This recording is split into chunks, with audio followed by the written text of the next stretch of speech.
भारतनगर नामक एक गांव में हरिया अपनी बीवी पूनम के साथ रहता था। हरिया एक किसान था। वो सारा दिन गांव में खेतीबाड़ी करता और गांव वासियों को अपने खेत की ताजा सब्जी खिलाता। भारतनगर गांव में एक चुड़ैल का साया था। उस चुड़ैल ने सभी गांव वासियों की नाक में दम कर रखा था। वो रोज रात में आती और गांव वासियों का दरवाजा खटखटाती और उनसे शराब मांगती। गांव वासियों के शराब ना देने पर वो चुड़ैल उन्हें मार देती। एक दिन हरिया अपने खेत से थकार कर शाम को घर लौटता है। अरे पूनम, मैं आ गया हूँ खेत से काम करके। मुझे बहुत जोरों से भूख लगी है, तुम जल्दी से खाना लगा दो। जी आप जल्दी हाथ मुंह धो लीजिए, मैं आपके लिए खाना लगाती हूँ। खाना खाते समय हरिया पूनम से बात करते हुए, पूनम, मैं सारा दिन खेत में काम करता हूँ। मेरा सारा दिन पसीना लगता है खेत में, सब्जी बोने में, उनकी देखभाल करने में, और गांव वाले ये सब्जियां नहीं खरीदते तो मुझे बहुत दुख होता है। हमारी बहुत फसल भी खराब हो जाती है और कभी कभार सब्जी के मुताबिक हमें पैसे भी नहीं मिल पाते। ऐसे तो हम कर्जे में आ जाएंगे। जी आप चिंता न करें, जल्दी कुछ ठीक होगा। पूनम और हरिया खाना खा ही रहे होते हैं कि तभी उनके दरवाजे पर से आवाज आती है। वो एक शराबी चुड़ैल होती है।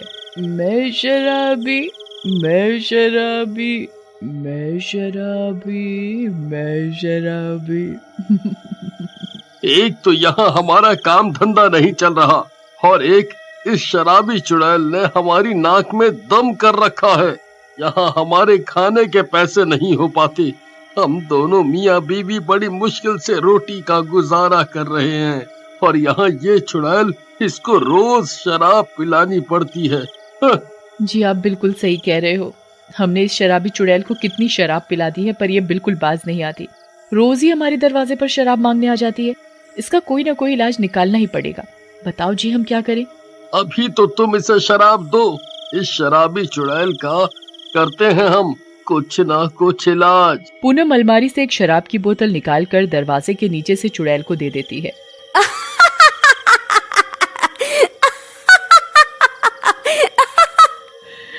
बस ऐसे ही मुझे शराब मिलती रहे तो कितना अच्छा हो। कभी कभार तो मुझे कोई शराब नहीं देता, इसीलिए तो मैं उन्हें मार डालती हूँ। मुझे और किसी से नहीं मतलब, मुझे मेरी शराब से मतलब है। बस रोज एक बोतल शराब मिल जाए तो मजा ही आ जाए। मैं शराबी, मैं शराबी। चुड़ैल ऐसा बोलकर शराब पीते पीते वहां से गायब हो जाती है। अगली रात चुड़ैल फिर से पूनम के पड़ोसियों के घर का दरवाजा खटखटाती है।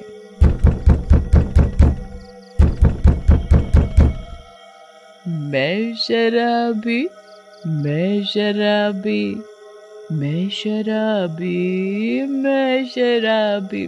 शराब दो मुझे, मुझे शराब दो या अपनी मौत दो। पूनम और हरिया चुड़ैल के शराब मांगने का सारा दृश्य अपनी कमरे की खिड़की से चुपचाप देख रहे थे। देखो, ये चुड़ैल कैसे आए दिन गांव वासियों के नाक में दम करे रखती है। यहाँ देखो, कल हमसे शराब मांग के ले गई, आज पड़ोसियों से मांग रही है। जी आप बिल्कुल सही कह रहे हैं। चुड़ैल पड़ोसियों का गेट खटखटाती रहती है और गाना गाती जाती है।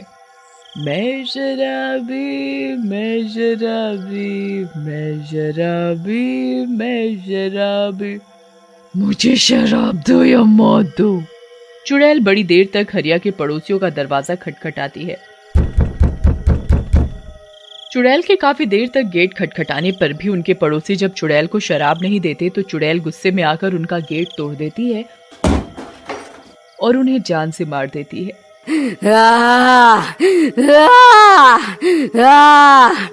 अगले दिन सारे गांववासी एकत्रित होते हैं और हरिया के पड़ोसी का अंतिम संस्कार करते हैं। अंतिम संस्कार में गांव के सरपंच भी होते हैं। तभी सारे गांववासी डरे हुए सरपंच के समक्ष अपनी परेशानी बताते हैं। सरपंच साहब, ये देखो, शराबी चुड़ैल ने गांव का क्या हाल कर दिया है। आए दिन वो किसी ना किसी की जान लेने पे तुली रहती है। हम बहुत परेशान हैं, ना ही हमारा काम धंधा चल रहा है और ऊपर से रोज इस चुड़ैल के लिए शराब लाकर रखनी पड़ती है, वो भी सिर्फ और सिर्फ अपनी जान बचाने के लिए। सारे के सारे गांववासी हरिया की बात से राजी होते हैं। जी सरपंच साहब, हमें इस चुड़ैल का कुछ ना कुछ तो इंतजाम करना ही पड़ेगा, नहीं तो एक दिन सारे के सारे गांववासी मारे जाएंगे और फिर हम इसे शराब पिला पिला कर कंगले हो जाएंगे। हाँ, तुम सही कह रहे हो। हमें जल्दी से जल्दी कुछ ना कुछ करना पड़ेगा अपने गांव के लिए, नहीं तो एक दिन हम सब बहुत बड़े संकट में आ जाएंगे। तभी एक गांववासी बोल पड़ता है, हमें ना एकजुट होकर गांव के बाबा के पास जाना चाहिए, अब तो वही हमारी परेशानी का हल निकालेंगे। सारे के सारे गांव के लोग एक साथ बाबा के पास जाते हैं और उन्हें अपनी परेशानी बताते हैं। बाबा जी हमें बचाओ, बाबा हमें बचाओ, हम सब की जान खतरे में है, बाबा हमारी जान बचाओ। क्यों, क्या हुआ बच्चों? तुम सारे के सारे इतने घबराए हुए क्यों हो? बाबा, हमारे गांव में एक चुड़ैल का साया है। वो एक शराबी चुड़ैल है और रोज रात हमारे घर के दरवाजे पर आकर वो हमसे शराब मांगती है। हाँ बाबा जी, और हम अगर उसे शराब ना दें तो वो हमें जान से मारने को कहती है। सरपंच भी हरिया की हाँ में हाँ मिलाते हुए, जी बाबा, मैं खुद बहुत परेशान हूँ। कल ही उस शराबी चुड़ैल ने हमारे गांव के एक इंसान की जान ले ली है। उसने उस शराबी चुड़ैल को शराब नहीं दी थी और उस चुड़ैल ने उसकी जान ले ली। बाबा जी, गांव का मुखिया होने के कारण मैं बहुत परेशान हूँ। आप कैसे भी करके हम सब गांव वासियों की जान बचाओ। ठीक है, तुम सब चिंता मत करो, मैं तुम्हें बताता हूँ इस शराबी चुड़ैल को मारने का तरीका। बाबा सरपंच को गंगा जल दे देते हैं। सरपंच जी, आज रात में जब भी यह शराबी चुड़ैल गांव में शराब मांगने के लिए गांव वासियों का दरवाजा खटखटाए तो तुम सब उसे ये गंगा जल एक बोतल में भर कर दे देना। इस पवित्र जल को पीने के साथ ही वो शराबी चुड़ैल मर जाएगी और उसके साथ ही इस गांव से उसका नामो निशान मिट जाएगा। बाबा सरपंच को गंगा जल थमा देता है। उसी रात चुड़ैल फिर गांव में सरपंच का दरवाजा खटखटाती है। मैं शराबी, मैं शराबी, मैं शराबी, मैं शराबी।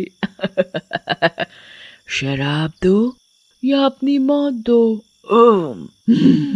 नहीं दी तो अपनी मौत का स्वागत करो। सरपंच बाबा के बताए अनुसार ही चुड़ैल की बोतल में गंगा जल भर कर दे देता है। देखो इन गांव वासियों को मेरा कितना खौफ है। ये सारे के सारे अपने घर में मेरे लिए शराब रखते हैं। इन्हें आखिरकार अपनी जान जो प्यारी है। चुड़ैल सरपंच के द्वारा दी गई बोतल को खोलती है और उसे शराब समझकर पीने लगती है। चुड़ैल के गंगा जल पीते ही वो बहुत जोर जोर से चिल्लाने लगती है। चुड़ैल को गंगा जल पीते ही गले में जलन होने लगती है। चुड़ैल बहुत जोर जोर से चिल्लाने लगती है, अरे अरे क्या पिला दिया मुझे, क्या पिला दिया मुझे मनहूस आदमी। इससे मेरा गला जल रहा है। अरे ये मैंने क्या पी लिया, मुझे कोई बचाओ, बचाओ मुझे, मेरे गले में जलन हो रही है। चुड़ैल गंगा जल पीते ही बहुत जोर जोर से तड़पने लगती है। देखते देखते चुड़ैल के शरीर में आग लग जाती है। उसे जलता हुआ देखकर सारे के सारे गांव के लोग अपने घर से बाहर आ जाते हैं। चुड़ैल, ओ शराबी चुड़ैल, तुझे क्या लगा था हम सब तुझसे डर गए और हम तुझे ऐसे ही अपनी मेहनत की कमाई की शराब पिलाते रहेंगे, हैं? देखा देखा तूने तेरा क्या हश्र किया है हम सब ने मिलकर। हम सब तुझे खत्म करके ही चैन की सांस लेंगे आज तो। हाँ। देखते ही देखते चुड़ैल सारी की सारी जल जाती है और गांव से उसका नामो निशान खत्म हो जाता है। अब कोई भी चुड़ैल रात में गांव वासियों को परेशान नहीं करती और सारे के सारे गांववासी मिलकर प्रेम के साथ गांव में रहते हैं। कहा जाता है कोतमा गांव में आज भी उड़ने वाली चुड़ैल का राज है। वहां आए दिन चुड़ैल का वास रहता है। पूरे गांव में दहशत रहती है। कोई भी अपने घर से शाम के बाद बाहर नहीं निकलता है। एक दिन की बात है, मुखिया एक बड़ी पार्टी से अपने बच्चों के साथ घर आ रहा था कि तभी उनकी नजर एक उड़ती हुई चुड़ैल पर पड़ती है। पापा पापा देखो, ऊपर कोई उड़ रहा है। टीनू का भाई जोर से चिल्लाते हुए बोलता है। तभी मुखिया की पत्नी की नजर उस चुड़ैल पर पड़ती है और वो कार की खिड़की बंद कर देती है। सुनसान रोड पर गाड़ी धीरे धीरे आगे बढ़ रही थी। तभी अचानक रोड पर कोई लेटा हुआ मिलता है। मुखिया उससे पूछता है, अरे भाई क्या हुआ, गाड़ी क्यों रोक दी है? जल्दी करो यार, बच्चे डर रहे हैं, जल्दी घर जाना है। सर आगे कोई सड़क पर लेटा हुआ है, पता नहीं कौन है। हॉर्न बजाने के बाद भी हिल नहीं रहा। ड्राइवर गाड़ी से उतरकर देखने जाता है। जैसे ही वो उसे देखने जाता है, चुड़ैल हवा में उड़ने लगती है और जोर जोर से हंसने लगती है। उसकी आवाज से बच्चे बहुत डर जाते हैं और चिल्लाने लगते हैं। चुड़ैल की नजर बच्चों के ऊपर पड़ती है। तभी वो पीछे से जाकर गाड़ी को हवा में उड़ा देती है। चुड़ैल जोर से हंसते हुए, मजा आएगा, अब झूला झूलते रहो, मैं चली। इतना कहकर चुड़ैल आगे चली जाती है। दूर जाकर चुड़ैल चुटकी बजाते ही गाड़ी को नीचे गिरा देती है और गाड़ी जल जाती है। चुड़ैल अपने नए शिकार पर निकलती है। उड़ते उड़ते वो थक जाती है और जमीन पर आ जाती है। पर उस चुड़ैल के पैर नहीं थे तो वो जमीन पर चल नहीं सकती थी। उसे दूर से साइकिल पर एक आदमी आते हुए नजर आता है। वो पेड़ के पीछे छुपकर उसका इंतजार करती है। जैसे ही वो उसके पास आता है, धप्पा, देखो देखो मैं आ गई। चलो चलो अब तुम मुझे अपना शरीर दे दो और भगवान को प्यारे हो जाओ। अरे भाई तुम कौन हो और मेरा शरीर क्यों मांग रही हो? तुमको दिखता नहीं है क्या? मैं चुड़ैल हूँ, चुड़ैल, उड़ने वाली चुड़ैल। हाँ भाई जानता हूँ, पर तुम मेरे पीछे क्यों पड़ी हो? मैंने तुम्हारा क्या बिगाड़ा है? बिगाड़ा तो कुछ नहीं है, पर बात ऐसी है कि मैं बहुत थक गई हूँ उड़ते उड़ते। अब मुझे चलना है, तो चलने के लिए पैर तो चाहिए ना। बोलो, अब वो मेरे पास तो है नहीं, तो तुम दे दो बदले में। क्या पैर नहीं है? अरे बाप रे, बदले में क्या? मौत। चलो चलो, अब बहुत मजाक हो गया। चुड़ैल उस आदमी को मार देती है और उसके पैरों को काटकर अपने शरीर में जोड़ लेती है। अब चुड़ैल चलते चलते एक गांव में पहुंचती है। लगता है कोई गांव आ गया है। चलो सही है, यहाँ पेट भर नाश्ता करती हूँ, फिर आगे बढ़ूंगी। पहले यहाँ का मजा तो ले लूं। चुड़ैल गांव में जाती है। उसे बहुत सारे लोग दिखते हैं। तभी चुड़ैल किसी आदमी को रोक कर पूछती है, ए सुनो जरा, ये क्या हो रहा है? आदमी उसे देखकर हैरान हो जाता है और चिल्लाते हुए बेहोश हो जाता है। चुड़ैल वहाँ से भाग जाती है। भागते भागते चुड़ैल कहती है, अरे एक मिनट, मैं क्यों भाग रही हूँ? मैं तो चुड़ैल हूँ और मैं ही डर रही हूँ। पर ऐसे गांव में जाऊंगी तो लोग मुझे मारेंगे जरूर। एक काम करती हूँ, भेष बदल कर जाती हूँ, मजा भी ले लूंगी और पेट भी भर जाएगा। इतना कहकर चुड़ैल अपना भेष बदल लेती है और सुंदर ओढ़नी और साड़ी पहनकर गांव के बाजार में घुस जाती है। बाजार के लोग उस चुड़ैल को देखने लगते हैं। उसके पैरों की पायल की आवाज छन छन सबके कानों में जाती है। लोग चुड़ैल को मनमोहक होकर देखने लगते हैं। तभी उनमें से एक आदमी चुड़ैल के पास आता है और उससे बोलता है, अरे सुनो, तुम क्या नई आई हो इस गांव में? हाँ मैं नई आई हूँ। क्या इस गांव में मेरे रहने की जगह है? जगह? अरे पूरा गांव आपका ही समझो। वो तो मुझे पता है, ये गांव मेरा ही है। तुम सब मेरे पेट में जाओगे। क्या कुछ कहा आपने? छोड़ो ये सब, आप मेरी दुकान पर आओ, आज ही खुली है, ताजा मीट मिलता है। क्या ताजा मीट? हाँ हाँ चलो चलते हैं। उस दुकान से चुड़ैल कुछ खा पी कर आगे बढ़ती है। तभी एक औरत उसे रोक लेती है और कहती है, बहन जी यहाँ आइए, नई नई साड़ियाँ हैं, ले जाइए। नहीं नहीं, साड़ी नहीं, साड़ी मेरी भूख नहीं, तुम अपने आप को दो मुझे तो बोलो। औरत सोचने लगती है कि ये कैसी बातें कर रही है। निकलो यहाँ से, चुड़ैल को गुस्सा आ जाता है और अपने असली रूप में आ जाती है।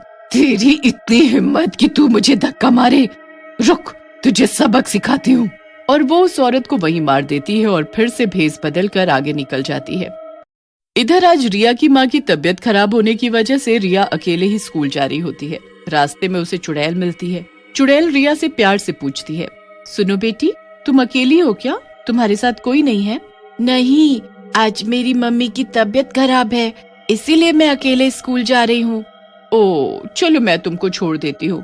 अच्छा एक बात बताओ, जहाँ तुम जा रही हो वहाँ और भी बच्चे हैं क्या? हाँ, मेरा स्कूल है वो, वहाँ तो बहुत सारे बच्चे होंगे ही। चुड़ैल मंद मंद मुस्कुराती है और रिया के साथ जाकर अपनी भूख मिटाने का नया घर ढूंढ लेती है। रिया को छोड़ चुड़ैल स्कूल के अंदर जाने लगी, पर स्कूल गार्ड उसे जाने से मना कर देता है। चुड़ैल चुपचाप बाहर आ जाती है। वो फिर गांव में जाती है और लोगों पर नजर रखती है। रात होते ही सब धीरे धीरे अपने घरों में बंद होना शुरू हो जाते हैं। चुड़ैल उड़ते हुए आती है और बहुत खुश होकर जाती है। आज तो मेरा पेट नहीं कुआं है, सबको खा जाऊंगी। जैसे ही चुड़ैल नीचे नजर मारती है, नीचे कोई भी नहीं होता। चुड़ैल हैरान रह जाती है कि ऐसा कैसे हो सकता है। भूख के मारे चुड़ैल का हाल बेहाल हो रहा था। गुस्से में चुड़ैल अपने मुंह से आग निकालती है और सबकी छत पर आग लग जाती है। सब गांव वाले चिल्लाते हुए बाहर आते हैं। तभी चुड़ैल जोर जोर से हंसते हुए आती है। क्या हुआ दोस्तों, अपने घर को देखकर हैरान रह गए क्या? मैंने करा है ये सब। गुस्से में गांव वाले चुड़ैल पर पत्थर फेंकने लगते हैं। अरे बचाओ मुझे, ये तो आज मुझे मार डालेंगे, रुक जाओ। चुड़ैल को गुस्सा आ जाता है और चारों तरफ जोर से बारिश होने लगती है। अब बोलो, अब रोक कर दिखाओ मुझे। मैं चाहूँ तो तुम सबको एक बार में खा सकती हूँ, पर नहीं खाऊंगी, क्योंकि एक बार में खा लूंगी तो बाकी दिन क्या करूंगी? इतना कहकर चुड़ैल गायब हो जाती है। सभी गांव वाले चुड़ैल का आतंक देखकर डर गए थे। उसी रात मुखिया के घर। अरे ऐसा कब तक चलेगा? कब तक हम लोग अपने घरों में बंद रहेंगे? कभी तो बाहर निकलना पड़ेगा ना। हमारे भी काम है, खेती है, सब कुछ है। हम घर में थोड़ी बंद रहेंगे। मुझे ही इस चुड़ैल का कुछ करना पड़ेगा। मैं सोच रहा हूँ कल पंचायत बैठाएंगे कि चुड़ैल को कैसे भगाना है हमें। नहीं तो ये हमारे सबके घर बर्बाद कर देगी। रात को चुपचाप सब एक अघोरी बाबा के पास जाते हैं। अगली सुबह लखन अपनी पत्नी के साथ खेत में काम करने जाता है। रास्ते में जाते हुए लखन की पत्नी को चुड़ैल दिखती है। लखन की पत्नी चिल्लाती है, अरे वो देखो चुड़ैल, भागो नहीं तो ये हमें मार देगी। चुड़ैल उड़ती हुई लखन के पीछे जाती है। लखन भागने का प्रयास करता है, तभी चुड़ैल उसे उठा लेती है और मार देती है। लखन की पत्नी रोते रोते गांव की तरफ भागने लगती है। चुड़ैल उड़कर उसे भी पकड़ लेती है और मार देती है और हंसते हंसते वापस उड़कर चली जाती है। फिर अगले दिन चुड़ैल उड़ते उड़ते जा रही थी, तभी उसकी नजर एक आदमी पर पड़ती है जो बहुत सारे बच्चों को तांगे में बिठाकर घर ले जा रहा था। चुड़ैल धीरे धीरे उड़ते हुए उसके पास जाती है। मैं आ गई, चलो अब ये बच्चे मुझे दे दो, मुझे भूख लगी है। चुड़ैल तांगे वाले को मारने के लिए आगे बढ़ती है, तभी कुछ बच्चे चुड़ैल के मुंह पर पानी फेंक देते हैं। इतने में तांगे वाले अपनी गाड़ी आगे बढ़ा लेता है और तेजी से चला जाता है। ये सब अघोरी बाबा देख लेते हैं और मुखिया को कहते हैं, तुम चिंता मत करो बालक, मैं सब देख लूंगा। बस तुम लोग एक बड़ी रस्सी का इंतजाम कर लो, फिर उसको कौन बचाता है मैं भी तो देखूं। इतना कहकर बाबा वहाँ से चले जाते हैं। रात को मुखिया और सब लोग मिलते हैं और बाबा के पास जाते हैं। ये भभूत सबको दे रहा हूँ, सब लोग अपनी छतों पर इस भभूत को लगा देना और अपने घर के चारों ओर इससे गोला बना देना। इससे चुड़ैल घर के पास नहीं आएगी। हर कोई ऐसा ही करता है और बाबा की बात मानकर अपने घरों की चारों ओर भभूत लगा लेते हैं। चुड़ैल जब उड़ती हुई आती है तो घरों के पास नहीं जा पाती। चुड़ैल को गुस्सा आ जाता है और चुड़ैल लोगों को मारने के लिए बहुत कोशिश करती है। अघोरी बाबा एक बड़ी रस्सी में भभूत लगाकर उस चुड़ैल को उसमें बांध देते हैं। फिर चुड़ैल को नीचे खींच लेते हैं। छोड़ो, मुझे जाने दो, छोड़ो, मेरी शक्ति कहाँ जा रही है? धीरे धीरे चुड़ैल की सारी शक्ति चली जाती है और अघोरी बाबा उसे जला देते हैं। चुड़ैल का साया हमेशा के लिए खत्म हो जाता है।